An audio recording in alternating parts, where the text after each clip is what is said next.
We also know, God, that just wishful thinking and empty hope won't get us to that space.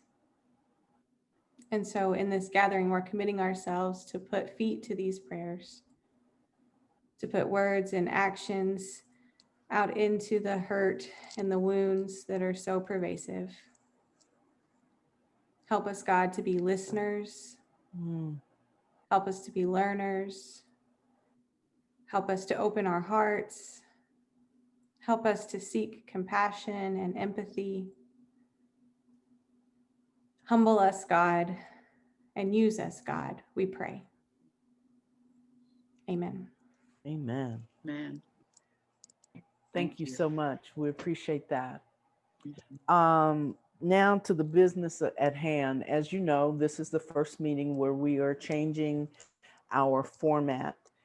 But what we'd like to do would be cover just a couple of operational items, and then we'll hear from our speakers. So the first operational item will be an update on our 501c3 process from Nancy Heron.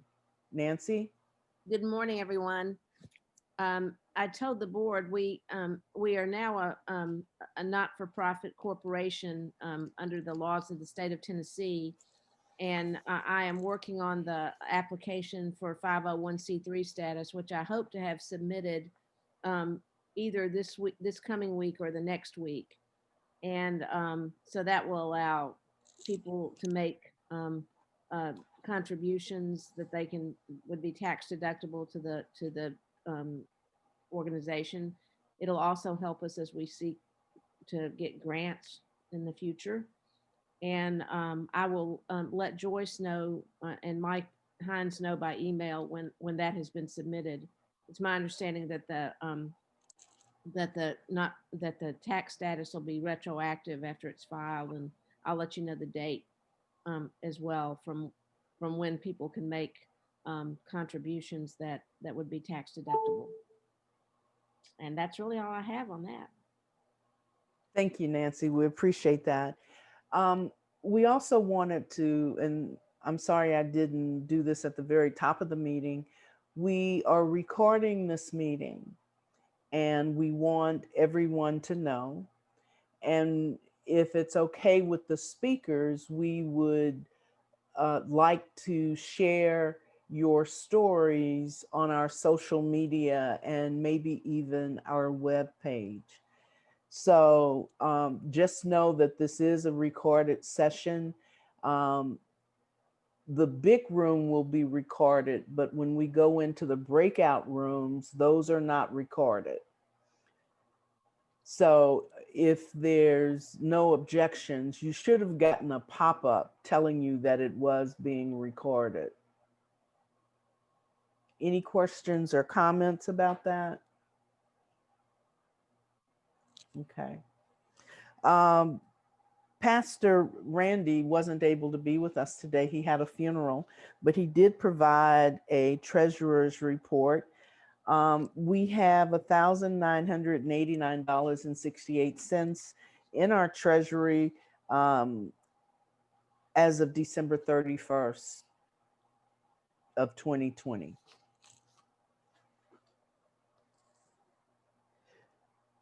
We have decided not to have a February meeting of the general group in order to encourage everyone to participate with the Civil Rights Conference, which you're going to hear more about in just a minute.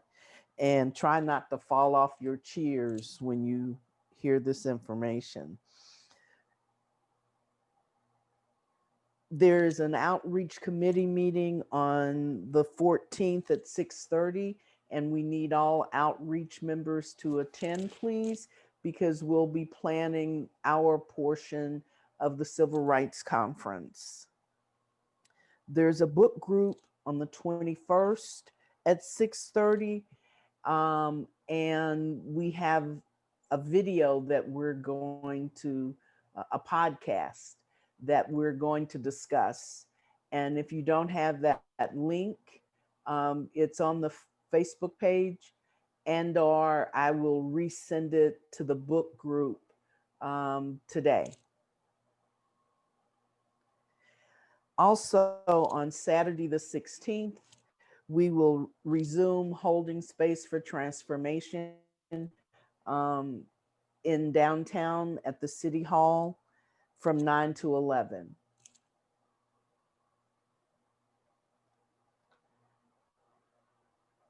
So the next thing is our Civil Rights Conference. Now, y'all just hang on and don't fall out of them chairs. Henry? Okay. First, I want to just check with Anthony Prewitt really quickly. I know you're going to be speaking, but I shared this information with our board a few minutes ago, and I just want to double check with you to make sure it's okay to share here. Okay, great. All right, so rather than the Civil Rights Conference being a week-long event, which is the way it has been in previous years, we have expanded it to a month. And this is the Civil Rights Conference is being hosted and coordinated and put together by the Multicultural Affairs Office, which Anthony Prewitt, who you'll hear from in a few minutes, he is the assistant director. So now the this department is the house, or the Civil Rights Conference is housed within the Multicultural Affairs office, which I think is a great idea, a great move. We will start off, we'll kick off the conference with a keynote speaker. Unbelievable. February 2nd, Nikki Giovanni. Yeah, Nikki Giovanni, February 2nd. We have some other events that I will add these as well. There is a music trivia event, and I hear the chancellor feels that he's going to be the winner of this music trivia game. That's February 3rd. February 10th, there is an alumni engagement series featuring Black authors and their stories. There is a service Saturday that's coming up on February 13th that will be more community centered, and we'll hear more about what exactly those will entail. There will also be a student activist panel where we will hear from some of our students and some of the concerns and issues that they have related to race. There will be another Black alumni event, and on February 16th, we'll have a speaker, Jared Benjamin. February 18th, Van Jones with CNN, from CNN, who's also an alum of UT Martin. So Van Jones will be the keynote speaker on February 18th. February 23rd, and you please mark your calendars for this because that is my birthday. So that's the big event. No, February 23rd, this will be a joint session where we will have not one, but two keynote speakers. Those speakers are Dr. Michael Eric Dyson and Dr. Robin DeAngelo.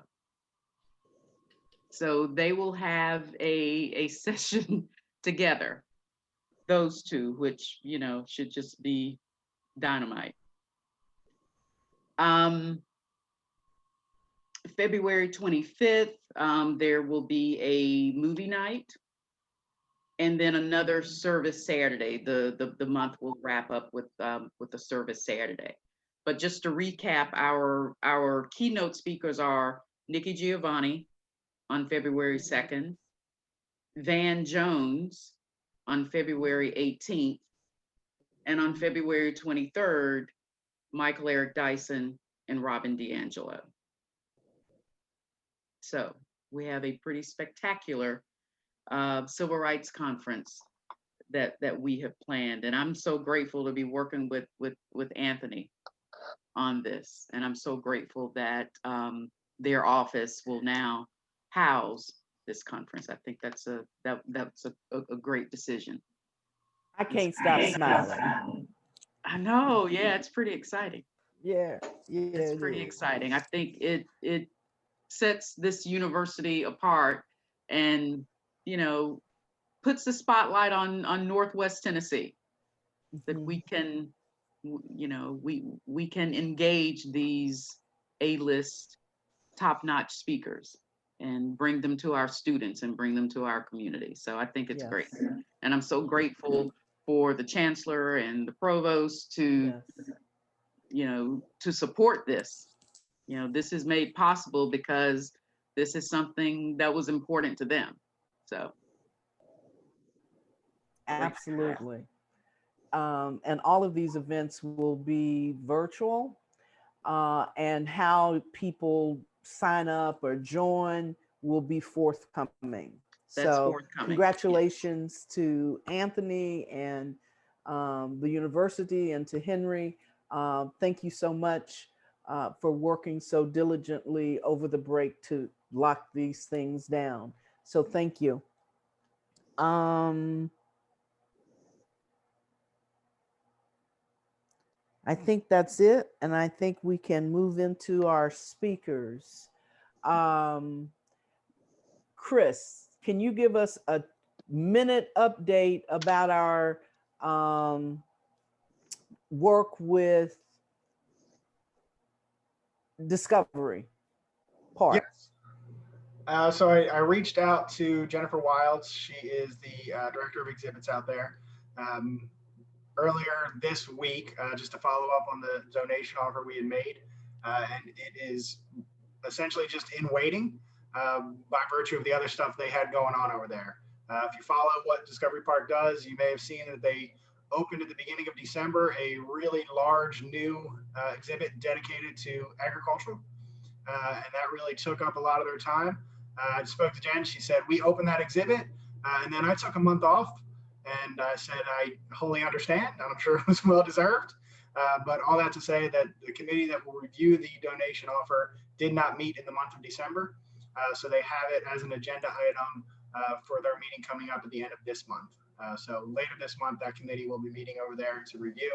She did say that the information sent was everything they need. So they have everything they need to look at it and make that determination. Thank you. As you know, we've changed our format for our meetings, and we hope to present 2 local speakers every month who will share and talk about how race has formed who they are. And today we have 2 gentlemen that I've known Anthony since coming here, and Will and I met about 3 years ago as a result of an article he had written. And I would like to start with Will. Will is the pastor of the Lebanon Church of Christ, and he writes a column for the Weekly County Press around faith and religion. And his articles always touch me. So we'll have him to speak, then I'll introduce Anthony.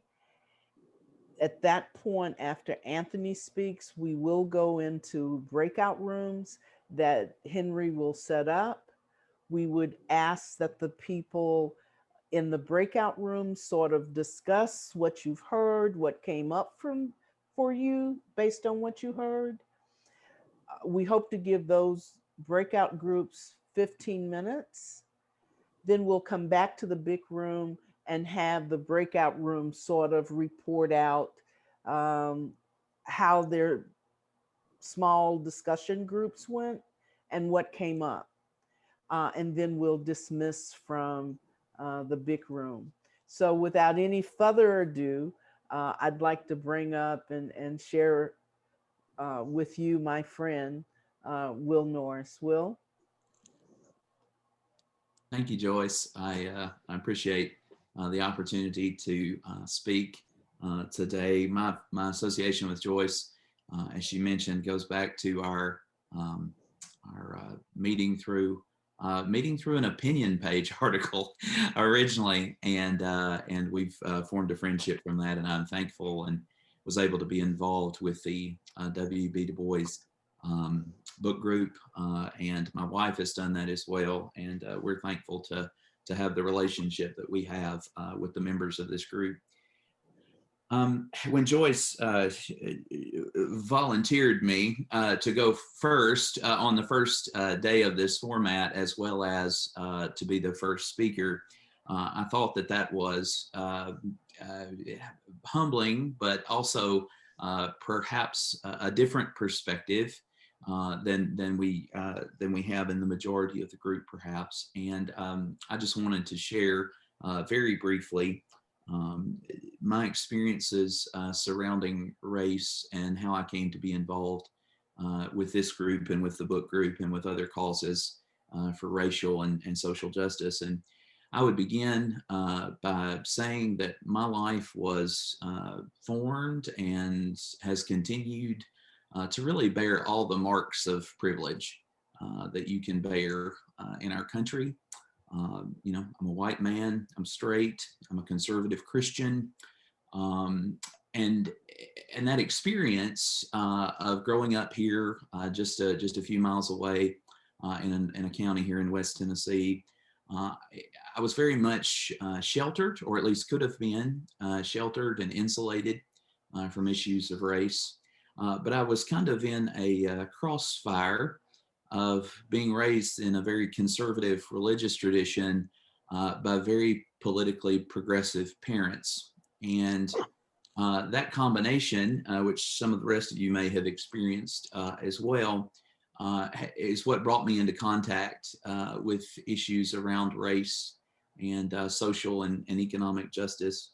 And I know we're obviously all of different ages and backgrounds, but I came of age you know, in the late 80s and the 90s, and the idea of color blindness was extremely popular in our culture at that time.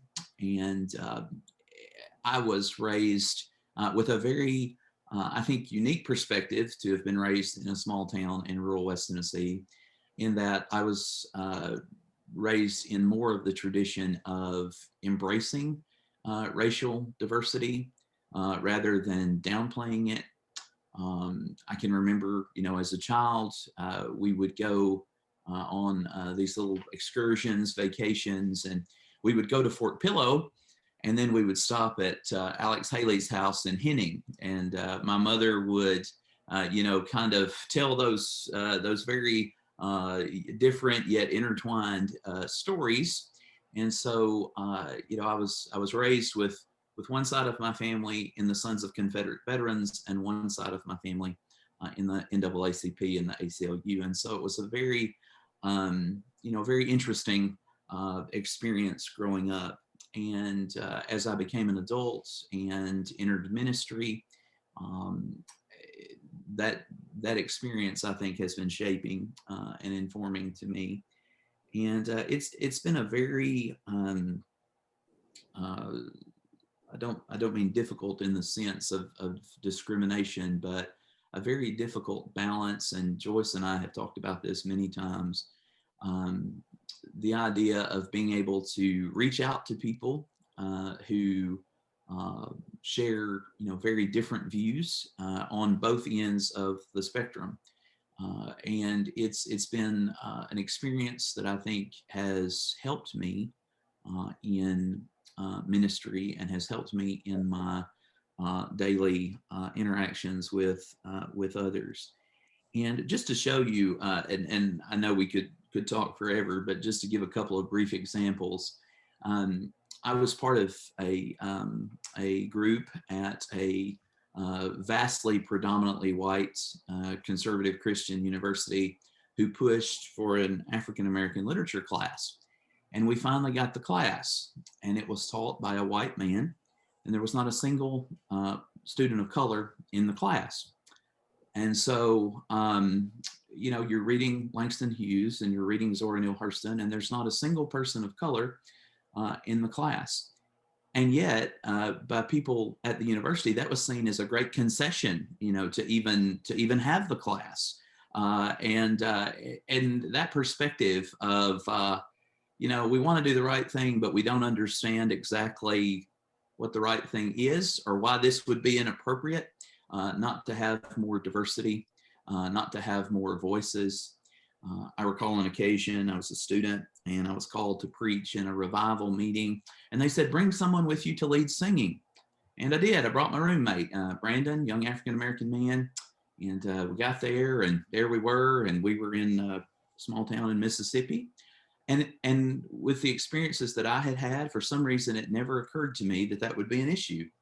And of course it was, and had to be resolved. And so I have, you know, come to this group primarily to learn and to unlearn some of the things that I have experienced, and really how to use privilege, which must of course be acknowledged before it can be used, but to use it for good, and to learn from people who have more lived experiences than I. And then also, and I think this is extremely important and a good purpose for the group, the idea that racism is systematic. I encounter white people all the time that say they're not racist, and they may not be individually or personally actively racist people, but they vehemently deny that there is anything connected with race in a broader sense in our country. And of course, the events of the past week, I think, demonstrate that that is blatantly false. And so the idea that not only do we have to, those of us that possess privilege, use it for good, but also to be able to help others understand that it's more than just, you know, not being an actively racist person in a personal sense. It's about understanding these systems and how they've impacted all of us of every color, gender, sexuality through the years. Thank you very much. Thank you, Will. We certainly appreciate it. We look forward to your continuing participation of our group and with our group. Anthony, as you heard, Anthony is the Assistant Director of Multicultural Affairs here at the University of Tennessee. I've known him since '09, probably since he came to the university. He is very passionate about his work and about his work at the university and with his students. Anthony, I'll turn it over to you. Awesome. Excuse me. Awesome. I want to thank you for inviting me. I'm super excited. So I want to really talk about my experience coming to Martin and how it really helped shape my passion for what I do. I remember coming to Martin. I actually came here in 2000, 2001 as a student. And I was so excited about coming to UT Martin. We had a Black admissions counselor. Her name was Jerry Elder, and she painted a picture of Northwest Tennessee and of this institution that I could not shake out of my head. And then I came up and visited for a red carpet with our guidance counselor at the time. And I fell in love with the campus. I fell in love with the school. Of course, my first interaction was seeing the MPHC fraternities and sororities. I was super excited to come. And a little background for me is I from Grand Junction, Tennessee. I was adopted at the age of 8, went through the foster care system a little bit. Um, my adopted mom wasn't able to have kids, so she adopted myself, my twin brother, and my sister. So she was an educator. Me coming to Martin, I'd had experiences with what I would say would be race. But coming here, I remember my first experience was my freshman year, and there was a student worker in housing. Uh, and we were sitting, we weren't even really talking about anything that had to do with race. But I remember him turning to me and said, why do y'all like watermelon and chicken? And I kind of giggled. And then I think as I was processing his attempt to be offensive, you know, I was very much, 18-year-olds non-confrontational. I'm just like, I don't eat chicken and watermelon. That was the only thing that I could think of as a response. And it kept playing and kept playing in my mind. I've had the opportunity to see Martin through several lenses. One, obviously, as a student, but then also I started working for the university in 2002 in a student capacity, but still continue to work up into professional capacities as well. That incident with the young man really bothered me, but going into the residential side of the institution, I actually got to see firsthand some incidents that stuck out with me, especially when we were doing the assignments for rooms and everything like that.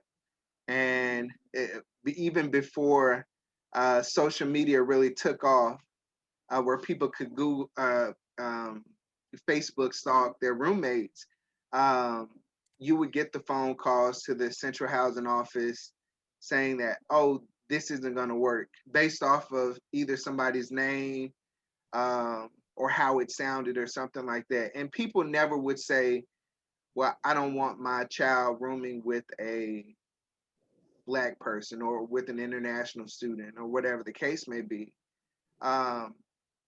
But as you continue to work in that space, you always knew what the parents were insinuating or what the calls were. And it was unfortunate. And I remember oftentimes in the position working in Red's life, how we would have to be intentional in going to bat for students. Because at certain points there were or could be double standards, whether pertain to discipline, especially when it pertained to roommate conflicts and issues. And most people would say, oh, well, the biggest thing would be like a thermostat argument or everything like that. Most of the issues from my experience boil down to lack of appreciation of differences and willingness to step outside of one's comfort zone or step outside their box and take an opportunity to get to know individuals for who they were. Aside from that, I remember experiences within Greek life. I remember vividly Zeta Phi Beta sorority had agreed and was the first actually NPHC sorority to participate in rope pool.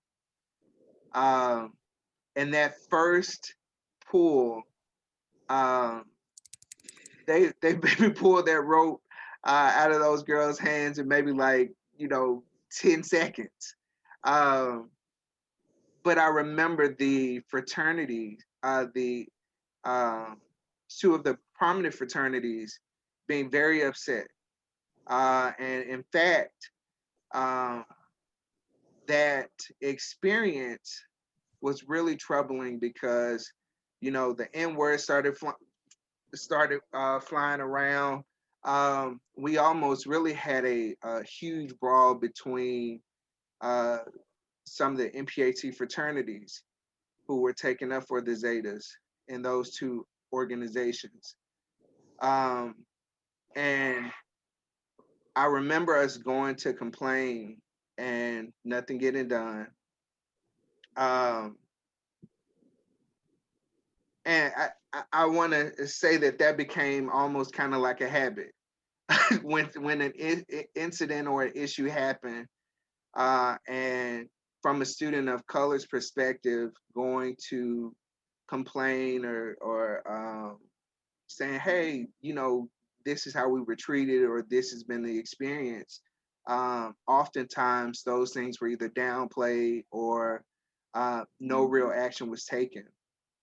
I also remember in the classroom settings, I was a history major in undergrad. So as you can imagine, um, when the when I started getting into my upper division classes, I was the only person of color or black person in the classroom.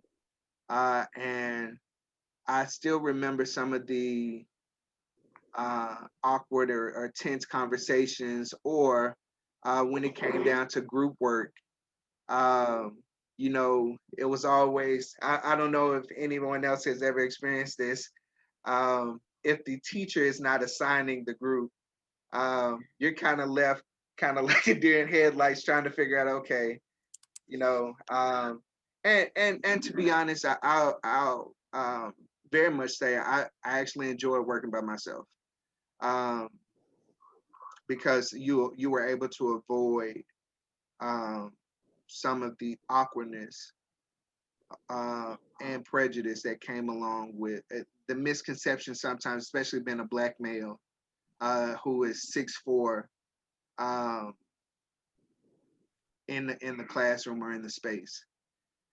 I also remember my first or one of my black professors and that experience, Dr. Claudia Joplin, of uh, her being constantly disrespected by um, one of the students or several of the students, but particularly one of the students in the class kept calling her Claudia. And she's like, you know, I'm Dr. Joplin. You'll refer. And I mean, it kept reiterating, but the student was intentional in disrespecting her and the opportunities that she had.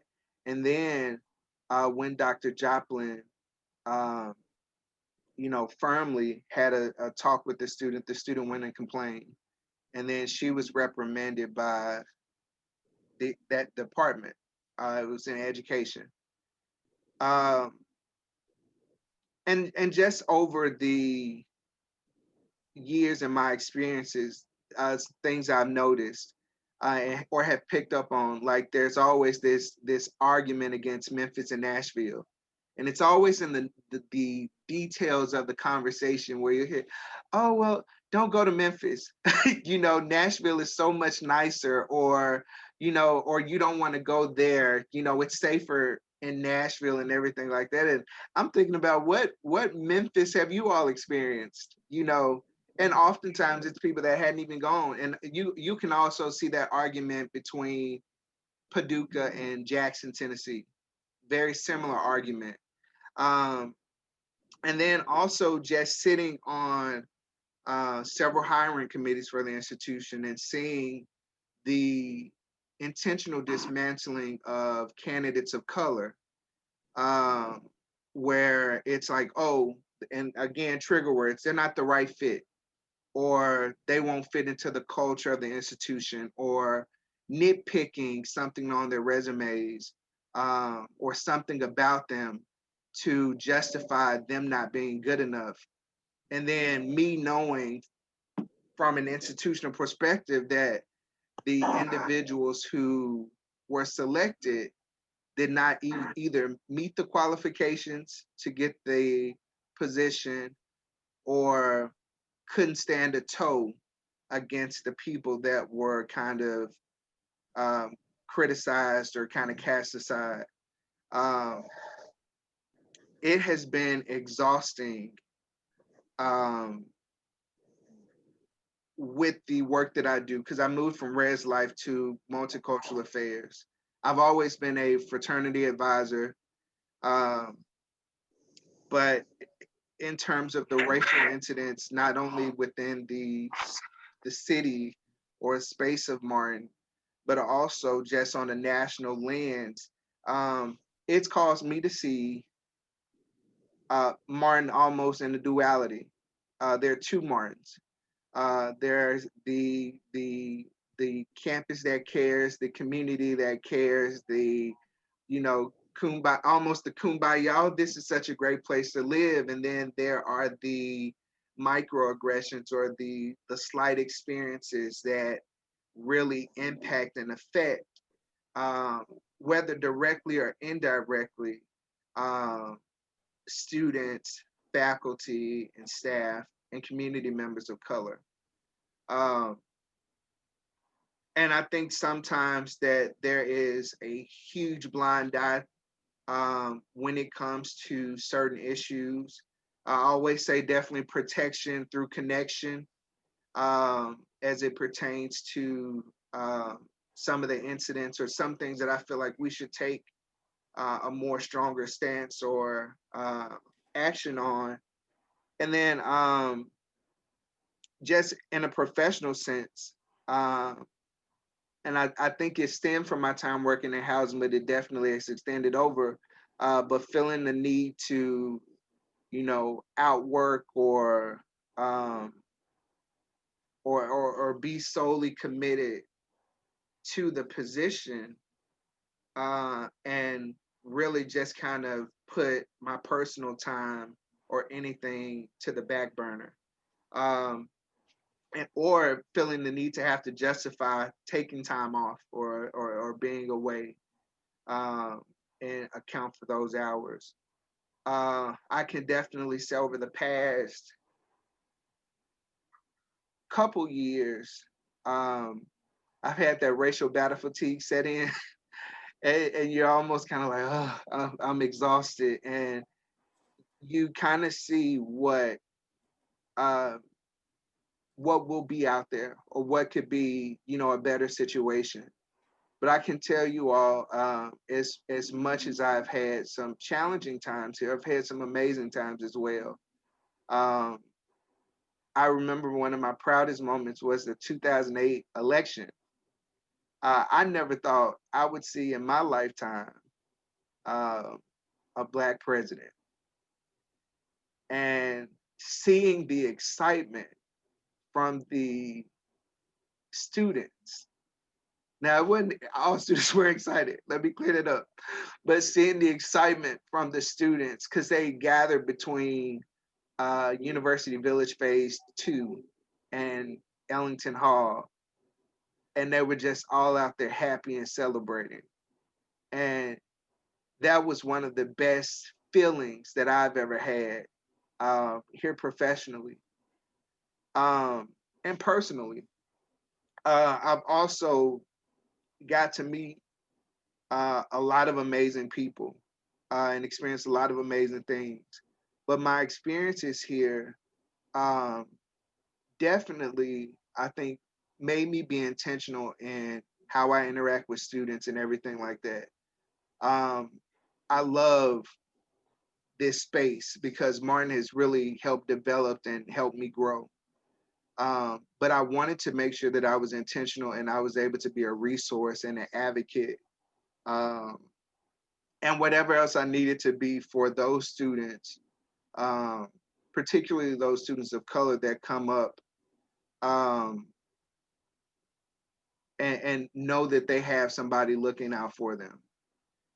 So that really was the impetus to me just saying, okay, well, I want to make sure that I really stick true to this type of work and also keeping and maintaining the presence here.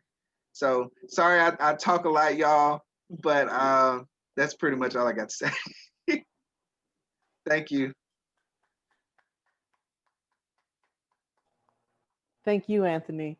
I think that was a powerful story because this work is exhausting. And just being Black in predominantly white spaces can be exhausting. And so we appreciate your work and your effort and your sharing. I think Henry has private groups ready. We hope everyone will participate and go into the small groups. So the charge is you'll go into your small groups, you'll get a clock that will tell you how much time you have. We hope to give you 15 minutes or so. We'd like for you guys to discuss what you've heard, what came up for you in hearing that, and then have someone be willing to come out when we come back to the big room and sort of report out. Okay. So, Carla, since you're the first on my screen, does your group want to go first? Well, we can go first if Bill or Nancy would like to. Yeah. Our spokesperson. Whoever the spokesperson is, yeah. I hate so bad I couldn't join in because I wanted to hear what everyone was saying. Plus, I had a couple of questions myself. So, Nancy, you're welcome to summarize, or I will if you would rather. You will, since I had to miss a little bit of it. Okay, all right. We were technically group 2, and it was Carla and Nancy and Joyce and I, and we talked primarily and we had a few technical issues, but primarily what we talked about was just how the concept of race and what is appropriate relationships and conduct between races has been a constant process of change. And what I thought was interesting is just based on our ages, we kind of ended up with kind of 3 generations, and then some folks have children of different generations. And we were talking about that and the idea of, and this point's been made elsewhere in our times together, but the idea that part of white privilege and particularly for people even who have a more our common, I think, shared mindset on race. Part of that is to be able to just step back and blend in. Anthony was mentioning the idea of it was exhausting, dealing with the news and dealing with the incidents on campus. And we acknowledged in the group the idea that we really, as white people, we don't understand that exhaustion to the same degree. Because we have the ability to step back from it. I have the ability, and I use myself as an example, but I can change shirts and put on a baseball cap, and suddenly I'm a proud boy. You can just make this. You can just step into the crowd, and you can totally change based on the fact that you are not yourself a person of color. And I think that's an extreme example, but I know in my life, and Carla spoke to this, and Nancy as well, the idea that you can you can just be quiet, and everyone just assumes they can assume whatever they want to about how you feel, and you can step back and therefore avoid the constant barrage of the negativity and the racism and the news and so forth. And we also talked about the idea that what was deemed appropriate, or what everyone was doing 50 years ago, we wouldn't dream of doing now. And those of us that are old enough to look back, we realize, hey, like, why did I never realize the only Black people that I had much contact with were people that worked for us, or people that there were no social relationships between the 2 races. and that's obviously still an ongoing process of change, and we talked about that. It's good. We lost Joyce for quite a bit, so she didn't get to to add her comment to some of that. But basically, just the idea that you know, even though we all may share a view or a similar view, our experiences are different, our appearances are different, and so we can react to it in different ways. That's great. Good discussion. Who was group 1?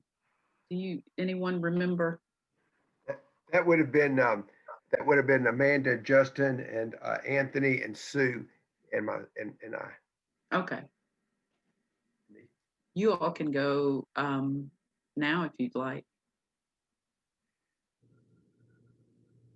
We didn't appoint a spokesman, but I'll just say that we spent a lot of time. We had a few technical difficulties, but we spent a lot of time talking about the Civil Rights Conference, because there was, because of the excitement about how that's turned out, and then we talked about what can we do to make a difference,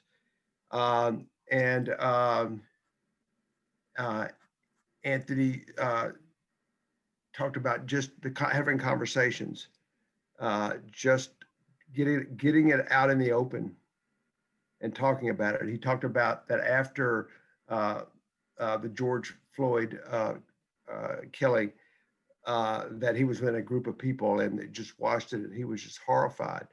But that Chancellor Carver said to him, "How are you doing?" He just engaged him in a conversation and thought about him and what that meant to him.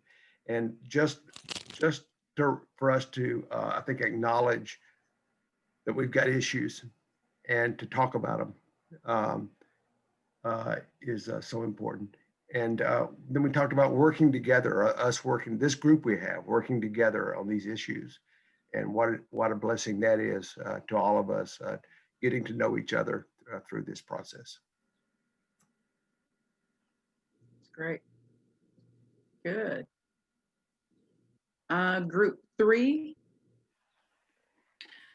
That was me, Sarah Haig, Chris Gunnelfinger, and Nancy Hines.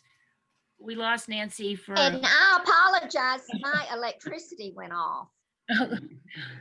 That's okay. We didn't appoint a spokesperson either, and I would rather not be it because I feel like I talk all the time. Sarah or Chris, do you want to mention any of the things we talked about?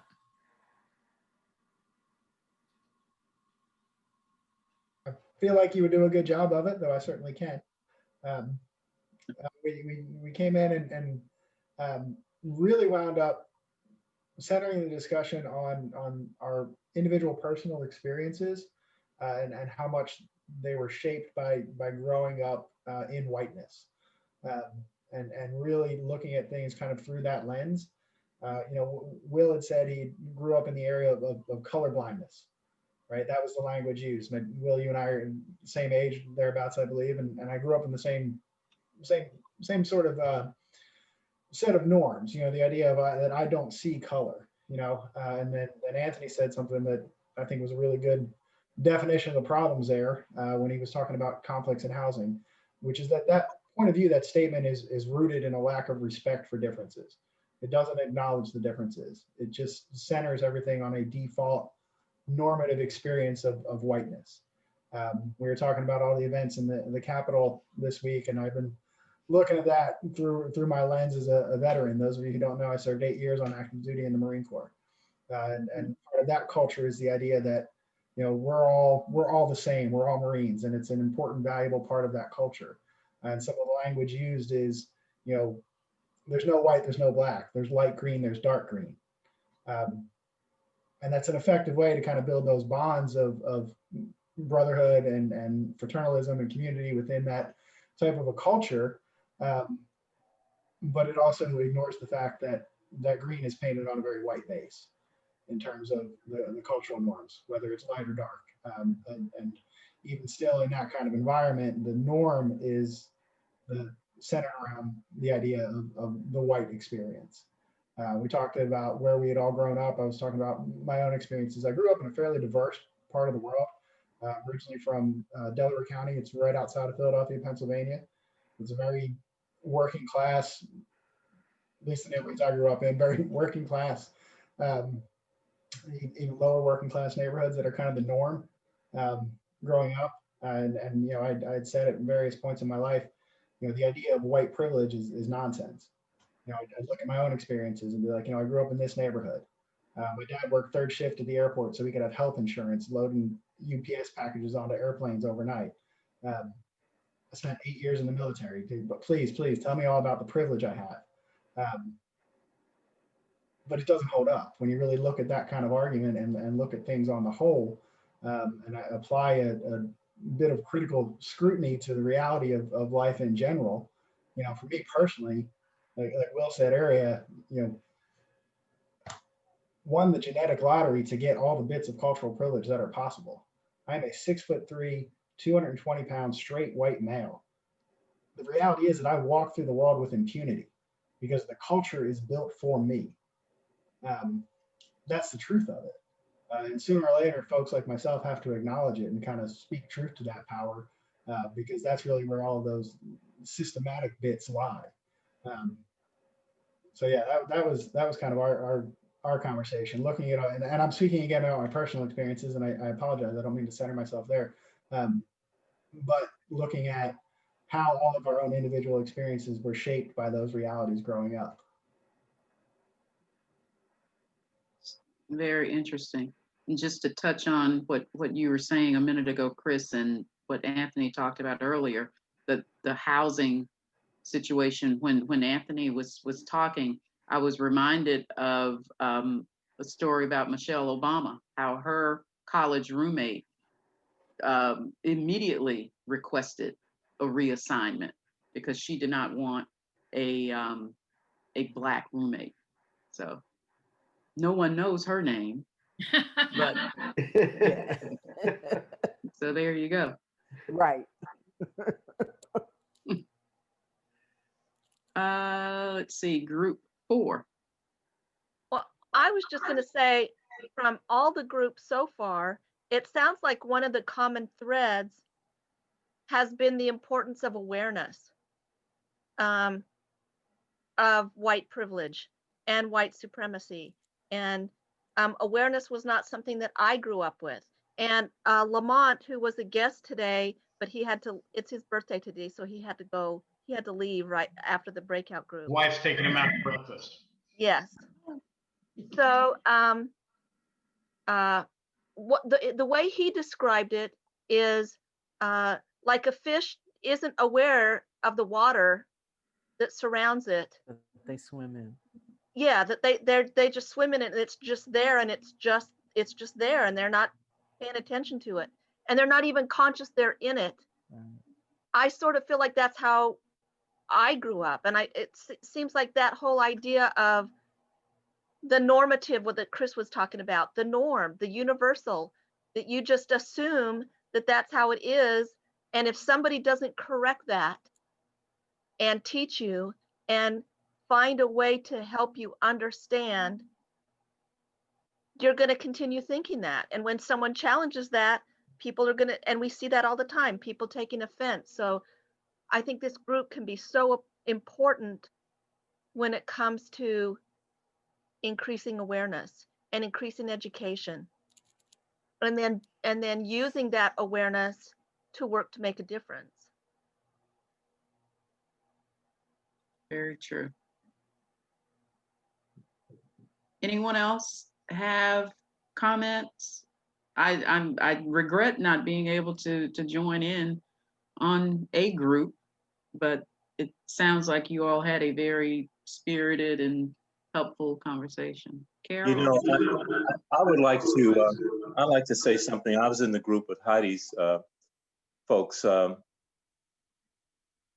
of the things that jumped out at me was Will's contribution, and particularly his laying out his own experience and his own I guess, acknowledgement that he was sort of, not because of any willful neglect, but just the fish in the water. That's what it was. And that's, some people will use that as a pass or as an excuse. Yes. You know, and I get that, I understand that. But I really appreciated what I believe Chris was sort of alluding to when he sort of described his own family, what they went through, the challenges of just spanning the analogy of a fish in a water, humans in the water, human beings in the water, cares and affairs, ups and downs, sorrows, tears, disappointments, being knocked down. And so that to me is so compelling when I hear that, because what it does for me personally is that it calls me to a higher plane to consider that when you get right down to it, understanding that there are racial privileges, there's class privileges, there's gender privileges, you have all of these intersecting, but it's just part of when I hear folks say, and particularly whites who talk about their own experiences, if I can set race aside for a moment and hear someone talk candidly about their struggle as a human being, for me, that has a neutralizing effect on the bitterness that can be harbored and build up within me, and the resentment that I've got real stories. I have family members, I've experienced it myself, and if there's some sort of a release for me, I just feel a release take place within my spirit to be able to say, thank you. Just thank you for sharing that sort of background experience. And then one last piece, my group, they talked about, someone said that they came of age in the 80s and the 90s. I'm sitting there, I'm going, my goodness. I came of age. That was Will. That person was Will. And so it was a reminder of the importance, and this is no self-promotion on my part, but it reminds me of the importance of elders in our various communities, the elders in our communities that can give us perspective, because I know I benefited from it over my life when I was a kid and I was sitting at the feet of my aunts and my uncles and my grandparents, and it really kind of helped me, inform me. So that's the other piece I wanted to share. Carol, I think you were wanting to say Yeah. something. One of the things in our group that came up was our feeling that we have been and are still very slow to grasp the facts and of just, the facts of racial privilege and what systemic racism, how extensive it is. And I've thought recently, I feel like I have a white tablecloth over my head and I can poke a little hole over here, or something pokes a hole in it, and then I see some reality beyond my veil, and then another hole gets poked over here, but I can't see how they're connected right away. I mean, it's just not obvious to me. If I could take the tablecloth off, I might see the whole picture, but so far I feel like I'm only slowly piecing it all together. So having Anthony and Will's stories connected dots, Chris pointed out in our group, between the color blindness idea and the fact that really just means everybody's supposed to act white. Yeah. Interesting point. I think some people in our group agreed to this, and Anthony, you mentioned this, is the two worlds, or, like the two hemispheres, or, whatever you want to call it. And I definitely have that with my work with international students and so on. And specifically, Anthony, when you talked about these microaggressions, when you have roommate assignments and they see, one roommate sees a name that they, don't agree with, or whatever you want to call it, and they call you and they're like, oh, we can't be roommates. And of course I've seen that with international students, and I've heard it, and I'm still surprised, and I can't get over the fact, like, should I still be surprised? Like, every time it happens, I'm still surprised. And should I be surprised? Like, I don't know. There's so many layers in there with kids coming to college and going out on their own for the first time. I mean, it's hard to separate one from the other. Caroline has had situations with her students where there's clearly a racial component, but also, you know, there's valid things happening in there as well, and you can't really separate the two. It's got to be really hard for. Yeah, they bring a lot, well, really everything that they've grown up with, bring that with them to college. I have students who don't see me as a legitimate instructor and have told me so. That, wow, you know, what I try to teach them or tell them, it has to be validated by another white professor. I've had a student say to me, when you become a professor, you'll know how to deal with us better. You know, this is an 18-year-old. So they bring a lot of that with them. And I'm the only person of color in my department. So having a conversation with my colleagues, you know, they've never experienced that. And it is hard trying to, you know, go about your life and try to teach and try to be equitable when you know you have students who look at you as less than. And so, but yeah, they bring that with them to college. So whether it's a roommate that they don't want to live with, or an instructor that they don't want to look at, it's real. I know a lot of us are associated with the university, obviously, and live here in the community with the university. And something that I think Anthony touched on, and others, Chris and others have touched on, is the idea that really coming to you know, public university with at least a more diverse population than the vast area surrounding it, it is the first time that a lot of people meet anybody that's different from them.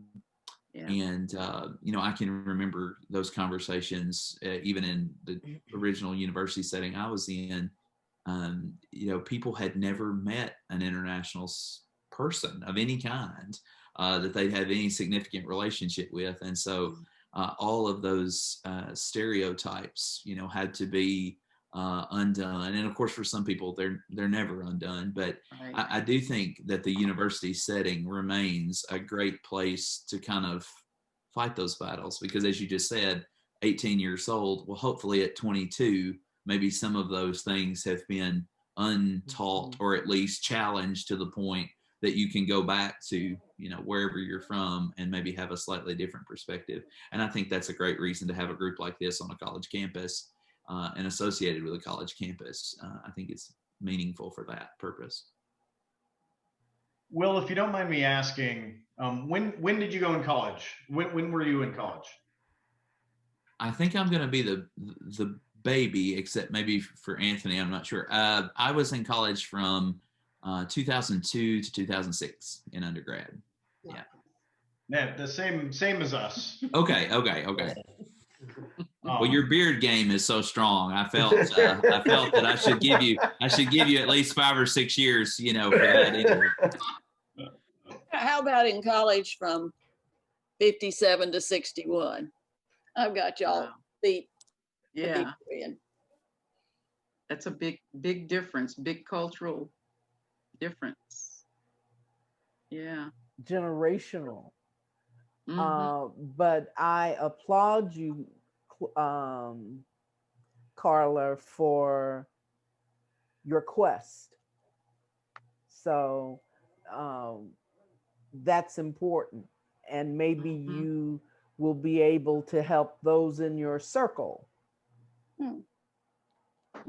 begin their own quests to be different Yeah. and Your to perspective is hear definitely and varied. see a different perspective. Absolutely. Well, Henry, did you have any other questions or comments since you didn't get to participate? I didn't. And I don't want to prolong this, but I did want to ask Will a question, and maybe if he can hang on for a second, because when you said Mississippi and Black roommate, I was like, woo, this is not going to end well. So I would love to ask you how that played out. But I don't want to prolong this unless somebody else is interested. But if you wanted to hang back, I'm to hear. Yeah. It's all here. Well, I actually wrote a note when you said that to ask about Okay, my college roommate and then my other best friend in college are both African American, and there were our campus was seriously like about 93% white, and it was a very common practice for those of us that were training, taking Bible classes, training for ministry, whatever, to be sent out to these little churches to speak or to have some kind of service. And someone had canceled going to this particular place in Mississippi, and it was not near where my roommate was from. And the dean or whoever called and said, "We'll go down there and speak 7:30," and we were within an hour and a half drive or so, and we went down, and they had told me to bring someone to lead the singing, and I just brought my roommate, and it was interesting. I will say, and this is no credit to their view, obviously, but the people were mad at me much more than they were mad at Brandon or Zach, who were with me. And I regret to say, I think that was because they thought I should have known better. And one of the men who was there, he said, "Well, do they sing like white people?" And he meant that, as a descriptive term, like, and this is of course, growing up in the South, I knew exactly what he meant. Yes, sir. They sing traditionally or whatever you want to say, based on what you're talking about. But there was this moment of confrontation, and it kind of came down to like, either they participate or we leave. And they did participate, went fine, and it was over. But it was just, what was so amazing to me was, and again, it shouldn't have been based on my own experiences, but was that I didn't think about that even being an issue, and that and this is terrible, really, but the fact that I said it would be okay made it okay. Now, we never got invited back, but they never they never talked. They never crossed them off the list. Well, I just think it's fascinating that they did not have a conversation with either one of them, or any, they like called me to the back of the auditorium or whatever, and we had this conversation. And I was 19 or 20 years old, and I gave some kind of dramatic ultimatum, I'm sure, but it all worked out in the sense that we got to do the thing, and but it was just. It was just so weird to me, because I was, I knew that existed, obviously, but it was always sort of abstract. And that was a very real thing, that happened. And of course there were other things over the years, but that was just a moment where I was like, really? Are we having this conversation? And we were, and we did. And it's just disappointing. And unfortunately, Nancy mentioned this in our breakout group, but that is not an uncommon issue when dealing with with white churches, particularly in rural areas. Wow, very interesting. But yeah, it's not a rare thing. Thank you for sharing that. That's the thing that's so profound to me about this whole discussion, is the point that Will just ended on. So-called Christianity. Yes. What's so profound to me is that someone could still hold those views and those attitudes. And I want to speak broadly. I don't want to just point to white people, but the contradictions of folks who allegedly call themselves Christians, and they have all these contradictions. I mean, and it's just blatantly out in the open, but they don't see it. They don't. How do see you it. reconcile that? I think the struggle that white European American Christians have is what we talked about earlier. They're swimming in this white supremacy culture water. And some of them are willing or trying to come out of that, but some of them are comfortable in that and they ain't trying to come out. There have been some sermons recently from some white evangelical ministers that are just scary. But it all comes from a place of white supremacy, fear, patriarchal mentalities. And that may be an uncomfortable thing to hear for some of us, but it's the reality of where we are. And it's part of what we have to begin to acknowledge, because if we can't acknowledge, to Chris's point, that this is where we are, we'll never get beyond it. And you can't push it aside and you can't push it down because that's not working through it. But to work through it will take compassion and love and a willingness to do the work. A willingness to do the work. And it is people like us that are willing to do the work and willing to face the ugliness and the pain and not turn away, because it will be better on the other side. But to get to the other side, we have to sit in this discomfort and this anger and this rage and the disappointment. But when we can do that, it will be better on the other side. Is there anything else? Well, not hearing anything else, it has been an awesome meeting. I love the new format. Yes. So I vote to keep the new format. Yes. But Me as you too. heard, we won't have a meeting in February, because what we want to do is encourage everyone to attend as many of the Civil Rights Conference activities over the month as you can. There is a executive board meeting of WCRP next Saturday, 1 o'clock. Can I ask the- Anthony a quick question? Sure. Is it okay if I post the speakers that are coming for the Civil Rights Conference on the WCRP Facebook page? Is it okay to make it that public? Absolutely. Okay. We're and we actually Henry and I were talking, we plan on getting some actual marketing materials out starting next week. But yeah, absolutely, go ahead. Okay, thank you. No problem. So the 14th, there'll be a planning, an outreach committee to talk about our piece of the Civil Rights Conference. So we hope everybody can attend. On the 21st, there is a book club discussion.